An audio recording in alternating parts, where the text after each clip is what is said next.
the incoming administration will still use those cabinet secretaries in offices, because you can't just send everybody home and then you start implementing everything. So I think for some time we will see the old faces that we had seen as he actually rolls out the new cabinet. But I don't think this week will end. I might not be speaking for him, but I think that is the next focus that Kenyans want to see. Because if his government has to hit the road, then we need to see his cabinet fully constituted. Okay, but there is another message that was sent, and it could tell what will be the move in terms of the shape and the form of the cabinet, that state officials, even going down to the chiefs, will not be meddling in political affairs. We know what was said during the campaign period, and we know which state officials were very vocal.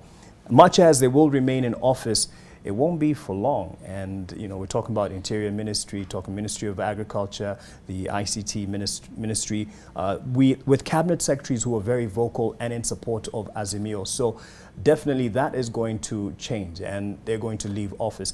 And the question of, is Matiang'i resigning? But then constitutionally, his time is actually up. There was that rumor earlier in last week, actually. Actually, this is a new administration. And anybody, even if William Ruto was to decide to retain any of the cabinet secretary, is a fresh mandate. They have to go for fresh vetting. And I think that is something that even the court pronounced themselves on when President Uhuru decided to retain some cabinet secretaries after the 2017 election. He went back to the ballot. That was a fresh election. So that meant that even the cabinet secretaries that were supposed to be in her administration then were supposed to undergo the same. But if you look at it again, you ask yourself, that during this time of transition, remember the head of public service had asked the cabinet secretaries to prepare the handover notes. And I think that is what the president is now looking into to see what happens. Two, when you talk about the issue of state officers versus the politics, then it's a very gray, there is, I think, a lacuna in the law there.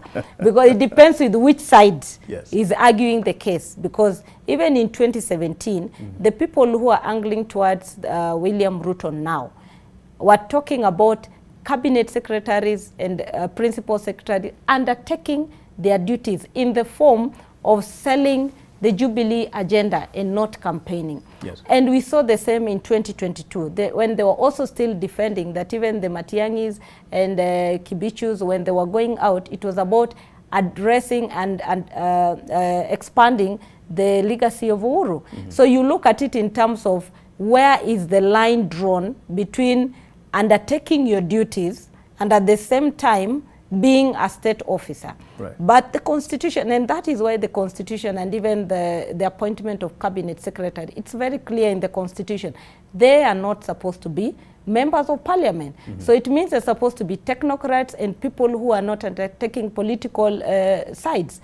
And we actually saw that in this election where we saw cabinet secretary actually leading campaigns. So we'll wait to see if now that William is the one wielding the power, if he will allow his officers, the cabinet secretaries, the principal secretaries and head of parastatals, if they will engage in politics, or they'll still use the word that they are actually advancing the works of now the hustler government. And there's also something that people will be waiting to see in the formation and the structure of the cabinet that will be coming in. That's whether he will keep his word to 50% representation by women, the gender agenda in his cabinet. That's a big call. We'll see what formula he will use. That's a big call because he agreed with the women. And I think the women will be taking that up with him. Because remember, we are still talking about the elusive gender equality that we are yet to formulate in the Constitution. So he has to start with the appointive so that he shows the goodwill to women. Is he going to actually implement what he had promised? And if not, then where should the women look? Because he signed the Women Charter and promised to ensure that he appoints. Even in the elective, I've seen, even in terms of nominations, he has given women, which is a good sign. So the next is, how will his cabinet look?